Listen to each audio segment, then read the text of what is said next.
স্বামীর প্রতি স্ত্রীর কি কি দায়িত্ব আছে, যাকে খুশি করলে জান্নাত মিলবে? 1 নাম্বার, স্বামীর প্রতি সর্বোচ্চ শ্রদ্ধা প্রদর্শন করা। আপনি MA পাস, স্বামী মেট্রিক পাস, কিন্তু আপনি তার স্ত্রী। এখানে MA পাশের গর্ব দেখানোর সুযোগ আর নাই। আপনার বাবা এলাকার মেম্বার, চেয়ারম্যান, আপনার স্বামী দিনমজুর, গরিবের ছেলে, এখন সে আপনার স্বামী।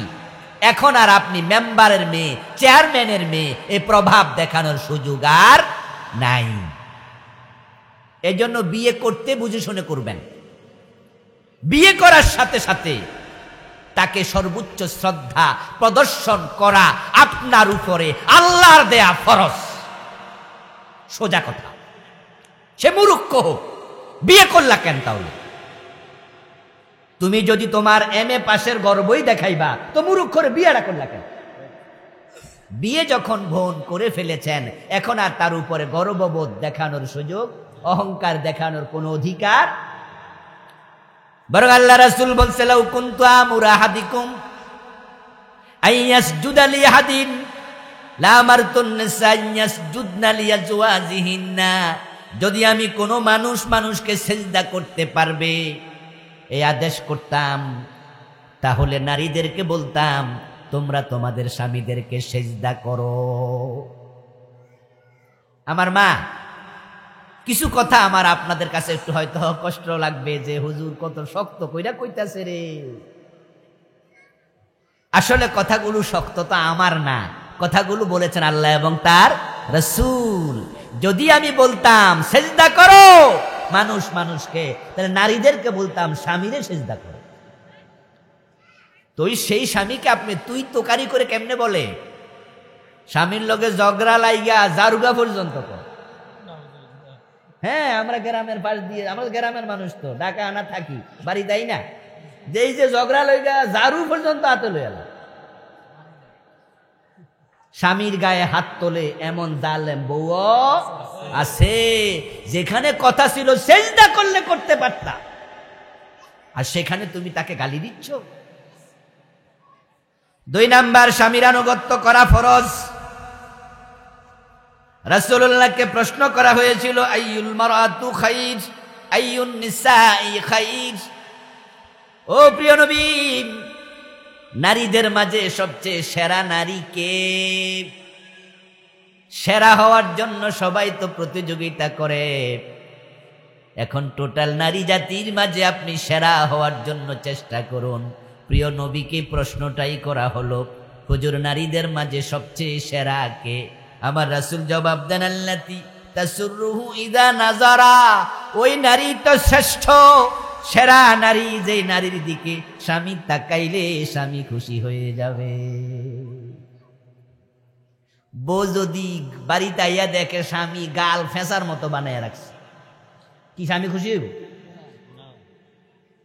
বউ যদি এসে দেখে গায়ের মাঝে কাদা মাইকা রাখছে, ঘামে দুর্গন্ধ, কাম করতে করতে চুলের অবস্থা এমন, স্বামী যে আসলো একটু স্বামীর কাছে হাসি মুখে যাবে, একটু পরিপাটি হয়ে যাবে।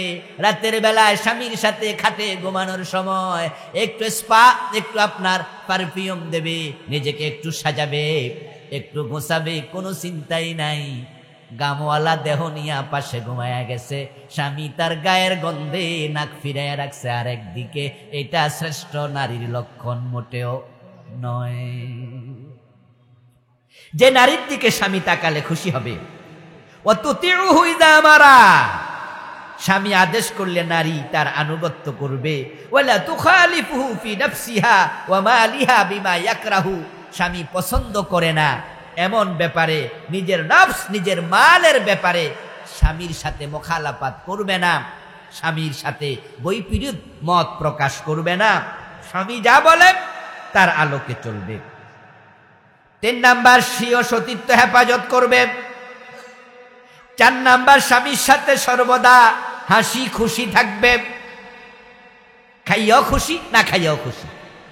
স্বামীর সামর্থ্য কম খাইয়া খুশি। স্বামীরে বলছিলেন যে আজকে আমার জন্য একটা কাপড় কিনে আনবেন, স্বামী কাপড় কিনে এনেছে, কিন্তু কাপড়টা আপনার পছন্দ কম হয়েছে, তা আপনারে জিগাইল আপনার হাজব্যান্ড কেমন লাগছে, আর আপনি বইলা দিলেন এটা একটা কাফর হইল, তোমার চয়েসটাই আজীবন এমন। ও বেটা যে 500, 700, 1000 টাকা দিয়া 2000 টাকা দিয়া কিনছে, বেটা একবারে মনে কষ্ট, হারে টাকাটাই জ্বলে গেল। অথচ আপনি পরবেন, আপনার সৌন্দর্য দেখার অধিকার তো তারই বেশি।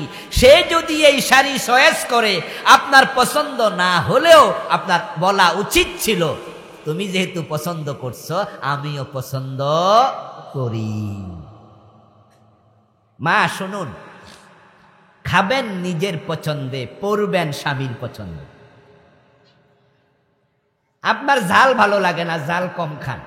স্বামী কইছে তাই বেশি খাইলে পেট খারাপ হয়ে যাব না? এজন্য স্বামী কইছে বিদায় ঝাল বেশি খাওয়া দরকার নেই, খাবেন নিজের পছন্দে।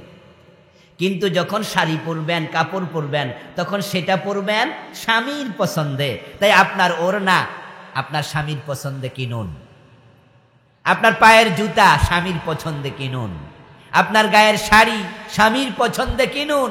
নিজেরটা কিনতে গেলে বলবেন যে হাজবেন্ডকে যে আপনি যেটা কিনেন এটাই তো সুন্দর, কারণ আমি তো আমার জন্য পরি না, আমি তো আপনার জন্যই পরি।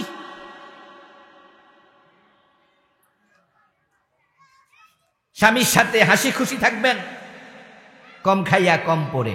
5 নাম্বার, স্বামীর ঘর সন্তানের হেফাজত করবেন।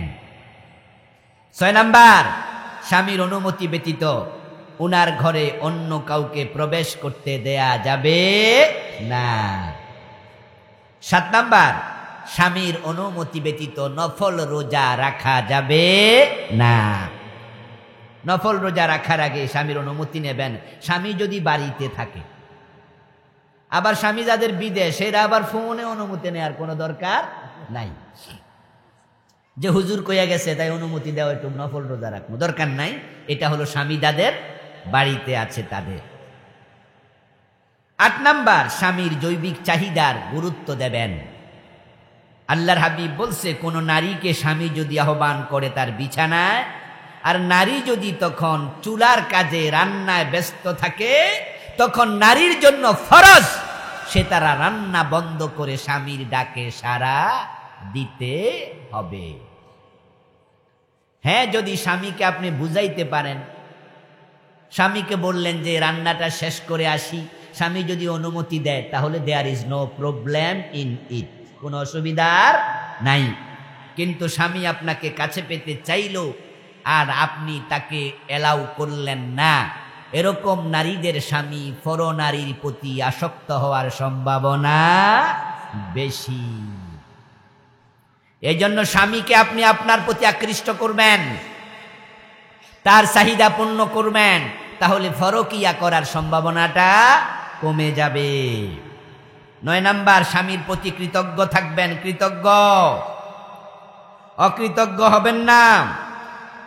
স্বামীকে কষ্ট দিয়া ঘুমাবেন না। হাদিস হলো, যেই নারী তার স্বামীকে কষ্ট দেয়, অকৃতজ্ঞ থাকে, নেয়ামতের শুকরিয়া করে না, তার আহ্বানে সাড়া দেয় না, পাশ ফিরে ঘুমায়া থাকে, সকাল পর্যন্ত ফেরেশতারা ওই নারীর প্রতি লানতের বদদোয়া দিতে থাকে।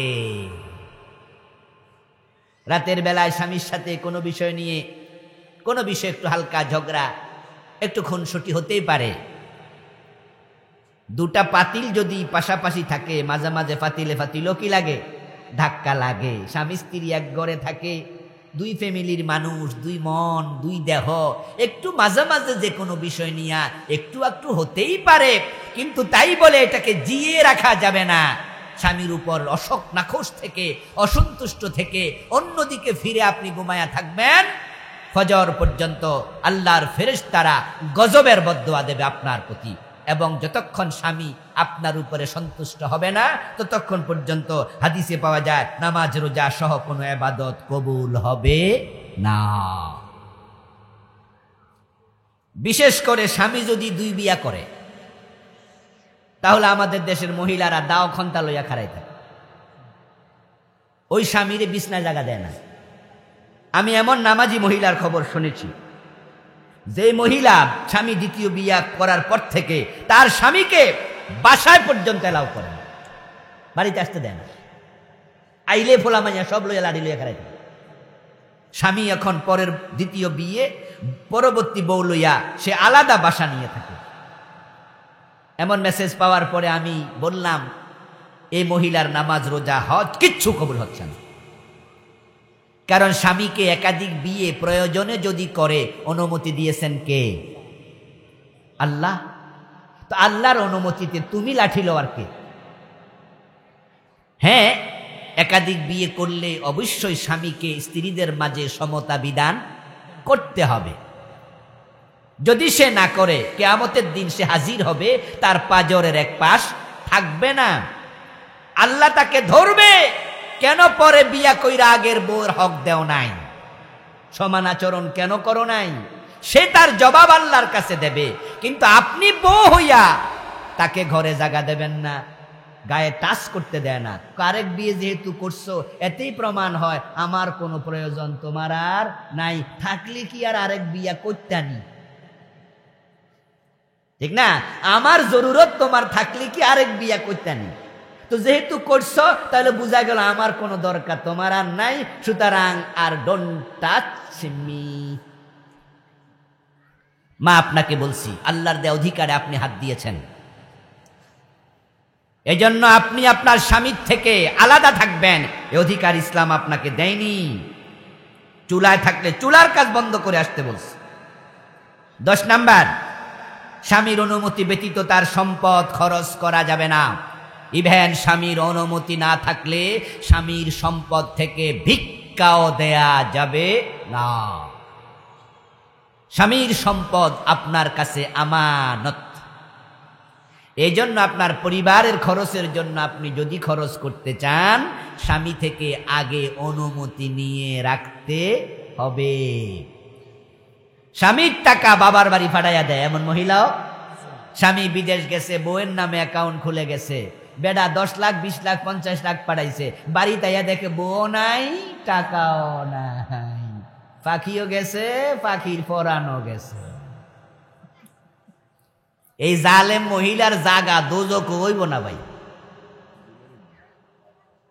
কয় যে এমন অপরাধী, হের জায়গা কইব না, দোজক হইব না।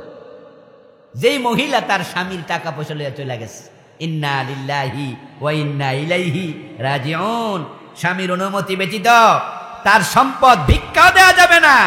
আর ভাই, বাবা, স্বাস্থ্য ভাই, খালতো ভাই দূরের কথা। 11 নাম্বার, অন্য কারো কাছে স্বামীর দোষ চর্চা করা যাবে না। আমার মা বোনেরা সাবধান, কিন্তু বাবার বাড়ি যাইয়াই স্বামীর বিরুদ্ধে কইতে যে শুরু করে, মা কয় খাইয়া যা, কয় না, কথা শেষ কইরা খামু। কারণ ছোট বোনের সাথে বাবির সাথে উঠছে তো স্বামীর কাহিনী, এই 1.5 ঘন্টা ধরে কইতাছে, কথা অন, মা কয় খাইয়া ক, বল কইরা, কয় না, কয় কইয়া খামু। অন্যের কাছে স্বামীর গীবত করবেন না, তার কথাগুলো তাকে বলুন, তাকে সংশোধন করুন। ও প্রিয় বোন, এই জমিনে স্বামীর সে আপন আর কেউ নাই, কেউ নাই আপনার জন্য আল্লাহর পরে। বিবাহিতা নারীরা স্বামীর মর্ম কম বোঝে, স্বামী মরার পরে কান্দে, কহারে আমি মনে করছিলাম হে খারাপ মানুষ, আসলে এখনো না বুঝি যে সে আমার কত হাতের লাঠির মতো উপকারী ছিল। ও আমার বোন, আপনার স্বামী আপনার কতটা প্রিয় আপনি বুঝবেন আপনি অসুস্থ হওয়ার পরে। একজন বউ যদি অসুস্থ হয়, স্বামী তার জমানো টাকাগুলা খরচ করে হাসপাতালে চিকিৎসা করায়, এতে করে স্বামীর মন খারাপ হয় না, বরং বউ যখন সুস্থ হয় স্বামী আলহামদুলিল্লাহ বলে আল্লাহকে ধন্যবাদ জানায়। ব্যতিক্রম স্বামী যদি একটা থাকতে পারে, হে আরেক জালেম, হেরো আস্ত আর আপনার কাছে কইরা লাভ নাই, এটা পুরুষের কাছে রাত্রে কর্মনি, আল্লাহ যদি সময় দেয়, যদি মনে থাকে সাবজেক্ট ওইটা হয়, না আরেকদিন কর্ম, অসুবিধা নেই। কিন্তু আপনাকে বলছি, আপনার স্বামী আপনার জন্য এতটাই বন্ধু, আপনার এতটাই আপন।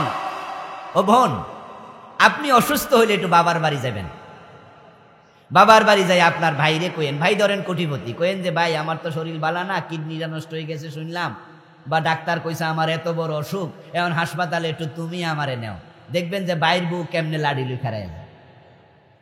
বাইর বউ কব কি আমরানি ঠেকছি, আমরানি মুখেন।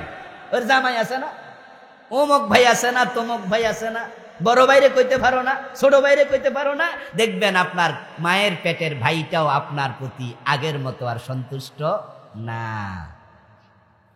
আচ্ছা, আপনার বাবা আছে, মা আছে, আপনার হাজবেন্ডের কাছে মন খুলে যেমন ঔষধের কথা বলতে পারেন, কাপড়ের কথা বলতে পারেন, প্রয়োজন কথা বলতে পারেন, আপনার নিজের বাবা কোটিপতি হলো, বিয়ের পরে দেখবেন আগের মতো মন খুলে আর বলতে পারবেন না।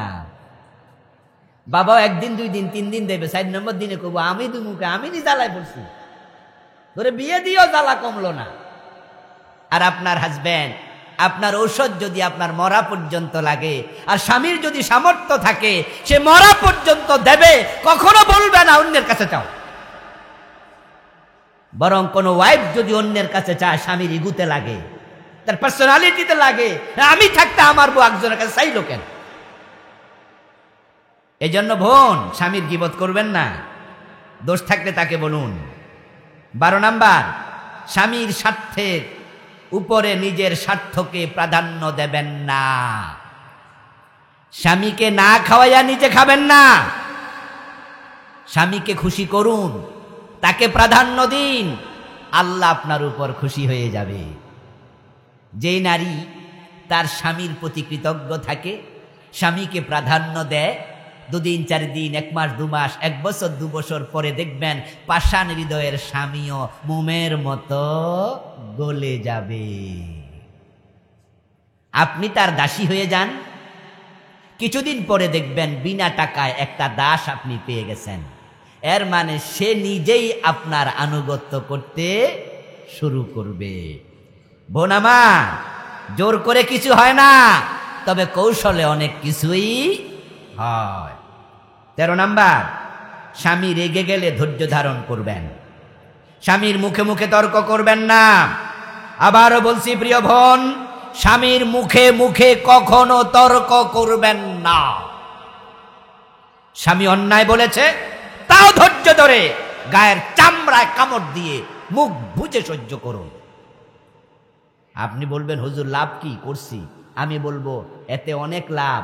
দেখবেন আপনার দুষ্ট স্বামী, আপনার রাগী স্বামী আপনার ধৈর্যের কাছে একদিন পরাজিত হবেই। এক বোন হুজুরের কাছে গেছে পানি পরানতে। হুজুর আমার একটু পানি দেন, আমার স্বামীরে খাওয়ামু। হুজুর কয় কি হয়েছে? কয় স্বামী বাড়িতে আইলে শুধু গাইলা, দরজা থেকে যে গালি দেয়া শুরু করে, একবারে গোসলখানা ঢুকা পর্যন্ত গাইলা, সারাক্ষণ ঝগড়া। হুজুর কয় তাই নাকি? বলে হ্যাঁ। তখন আমনে কি করেন? কয় না আমি কিছু করি না, তবে মাঝে মাঝে 2-1টার উত্তর না দিলে তো আর পারি না। তো হুজুর যা বুঝার হুজুর বুঝছে। হুজুর একটু পানি পড়া দিয়া কয় বোন এই পানিটা স্বামীরে খাওয়ান যাইব না। কি করমু? কয় আমনও খাইতে পারবেন না। করমু কি? কই তো কইতাছি। কই কি?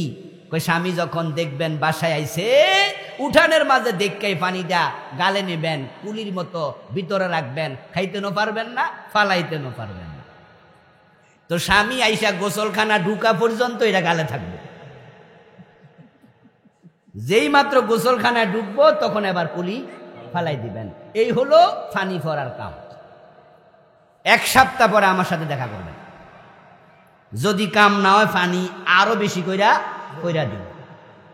মহিলা বাড়ি গেল, স্বামী যখনই বাসায় ফিরে উঠানে দেখলে তাড়াতাড়ি বোতলের পানি গালে নেয়।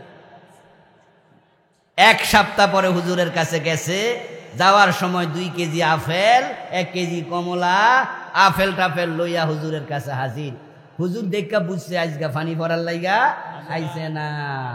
হুজুর তো খুশি। হুজুরের মহিলা কয় হুজুর আমনের দোয়া কাম হইয়া গেছে। কি কাম হইছে? কয় যেই পানি মুখে নিছি এর পরের দিন দিয়ে আমার স্বামী আর গাইলেন। আগের সে গালি গালাজ কমাইতে কমাইতে হুজুরে 1 সপ্তাহের শেষ দিন পর্যন্ত এখন রেজাল্ট হইল 1টা গালিও দেন। হুজুর কয় আফা কোনো পানিতে ফুঁও দিছি না, ফরাও দিছি না, শুধু আমনের মুখটা বন্ধ করে দিছি। 1 হাতে তালি বাজে না। আপনার স্বামীর দোষ দিছেন, আমি তখনই বুঝছি দোষ আপনারও আছে। তাই আপনার মুখের মাঝে পানি নিতে বলছি, মানে হলো স্বামী গাইলাক জবাব জন দিতে না পারেন, কইতে গেলে তো পানি পড়ে যাবে। তা আপনার স্বামী দুই একদিন গাইলে মনে মনে কইছে, আরে এই মহিলারে কত গাইলাই, কথাই জবাব দেয় না, আমার বউটা কত ধৈর্যশীলা, আমি না খারাপ, যা আর মোড়েও গালিগালাজ করব না। 14 নাম্বার, স্বামীর মনোতুষ্টির জন্য সেজে গুজে থাকবেন।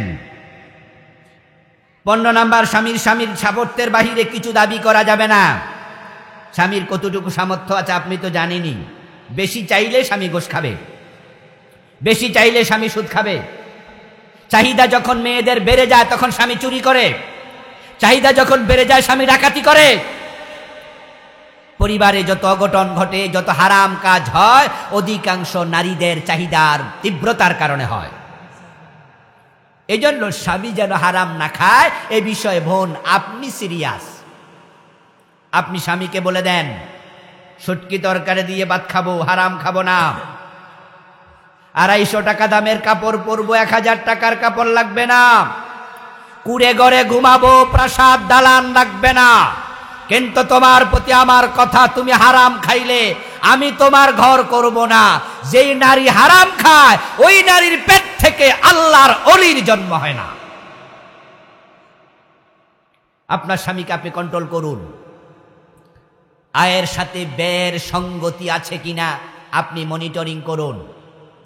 যদি আপনি দেখেন তার আয়ের চেয়ে ব্যয় বেশি, তখন আপনি বুঝবেন ডাল মে কুছ কালা হে, নিশ্চয় সে 2 নাম্বার ইনকাম করে। তখন তাকে বলুন যে না, হারাম ইনকাম আমার প্রয়োজন নাই। স্বামীকে হেল্প করুন। স্বামীর মুখে দাড়ি নাই, স্বামী দাড়ি কামান। আপনি আপনার স্বামীকে বলুন না যে তুমি দাড়ি রাখলে না সুন্দর লাগে, কামাইলে ভালো লাগে না। দাড়ি যখন 1 ইঞ্চি লম্বা হবে, আপনি সুন্দর করে কপালে একটা চুমু দিয়া কন যে এমন না তোমার শাহরুখ খান এখন লাগে হ্যান্ডসাম। স্বামী দেখবেন আয়নার দিকে তাকাইয়া লুকাইয়া লুকাইয়া কইব, বাহ, দাড়িটা আরো আগে রাখা দরকার ছিল। কারণ প্রত্যেক স্বামী চায় তার স্ত্রী তাকে সুন্দর বলুক।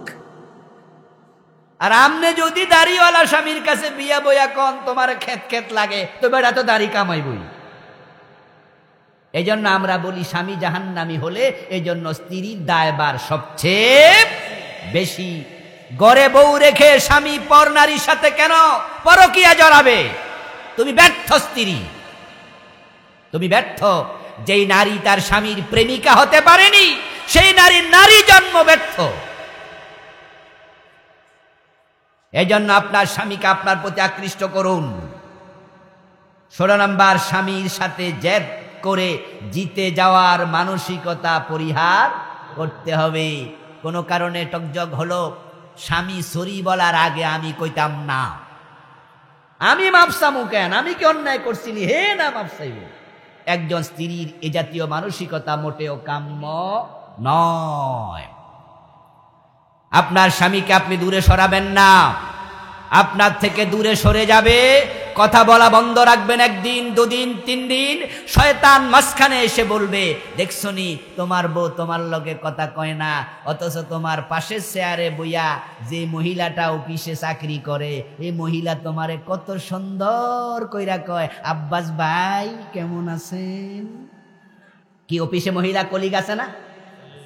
পাশের বাড়ির মহিলা ভাবি আছে না?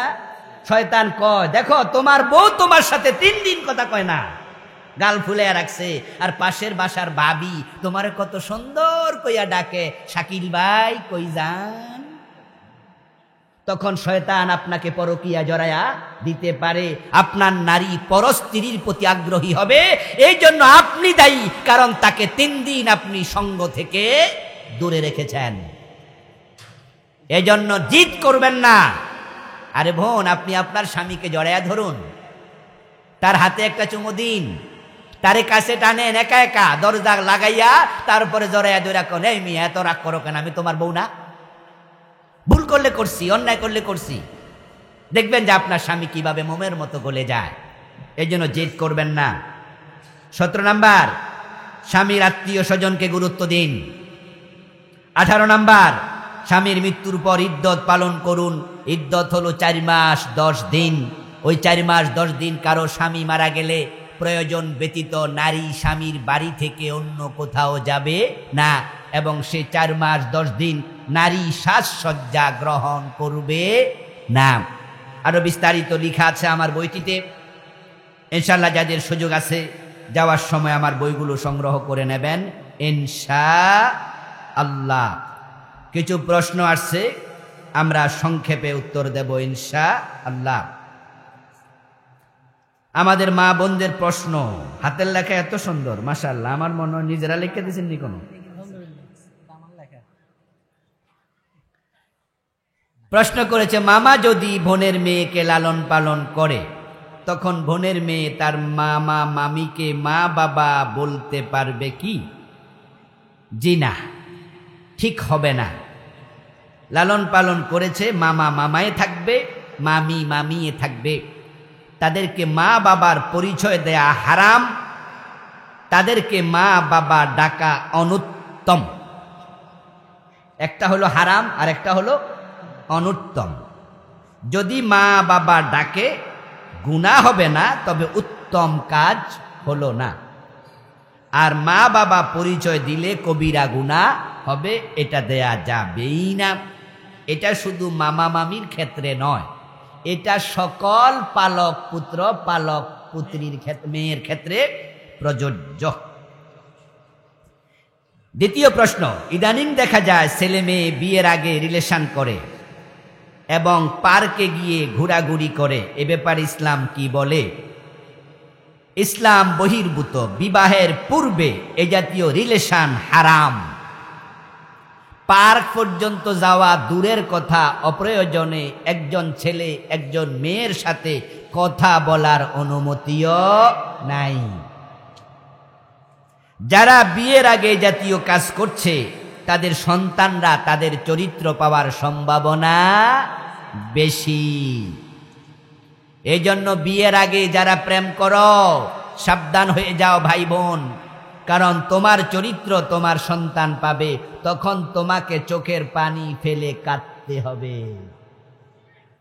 কামা তাদিনু তুদান, আরবি প্রবাদ হলো যেমন কর্ম তেমন ফল।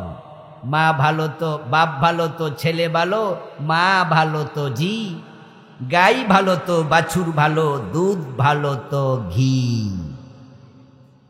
এজন্য তুমি ভালো সন্তান চাও, তুমি নিজে ভালো হও। তৃতীয় প্রশ্ন, মা মারা গেলে বাবা যদি সন্তানের হক আদায় না করে সন্তানের করণীয় কি? সন্তানের করণীয় হলো বাবার সাথে উত্তম ব্যবহার করে করে করে করেই যাবে। বাবা হক আদায় করে না, এজন্য বাবাকে আল্লাহর কাছে জবাব দিতে হবে। তাই বলে সন্তান বাবার সাথে কোনো মিসবিহেভ রাফ বিহেভ করতে পারবে না। পরবর্তী প্রশ্ন, পিতামাতা সন্তানের প্রতি জুলুম করলে কি পরিণতি? পিতামাতাকে আল্লাহর কাছে জবাব দিতে হবে। আয-যুলমু যুলুমাতুন ইয়াওমাল কিয়ামা, প্রত্যেকটি জুলুম কিয়ামতের দিন অন্ধকার হয়ে সামনে হাজির হবে। এজন্য পিতামাতা সন্তানের প্রতি জুলুম করবে না, সন্তান পিতামাতার সাথে বেয়াদবি করবে না, স্বামী স্ত্রীর উপর জুলুম করবে না, স্ত্রীও স্বামীর উপর জুলুম করবে না। কেউ কারোর উপর জুলুম করা জায়েজ নাই। পরের প্রশ্ন, নিজের বাবা ছাড়া অন্যকে বাবা ডাকা যাবে কিনা? ডাকা যাবে, তবে পরিচয় দেয়া যাবে না। শ্বশুরকে বাবা ডাকা যাবে। ভিক্ষা করার সময় পাবলিক সবাই রে বাবা কয়, আমরাও আমাদের নিজের ছেলেকে মাঝে মাঝে বাবা বলেই ডাকি। অনেক সময় জামাইকে শ্বশুরও কি ডাকে? বাবা ডাকে। জামাই বাবা এদিকে আসেন, মাঝে মাঝে জামাই শব্দ বলেই না, সরাসরি বলে বাবা এদিকে আসো। এইভাবে ডাকতে অসুবিধা নেই, কাউকে মাও ডাকতে অসুবিধা নেই, তবে এটা যেন কন্টিনিউ একই সিস্টেমে না হয়। পরিচয় দেয়া হারাম, তবে বাবার সামনে শ্বশুরকে ডাইরেক্ট বাবা ডাকা ঠিক না, এতে করে বাবার ইগুতে লাগে।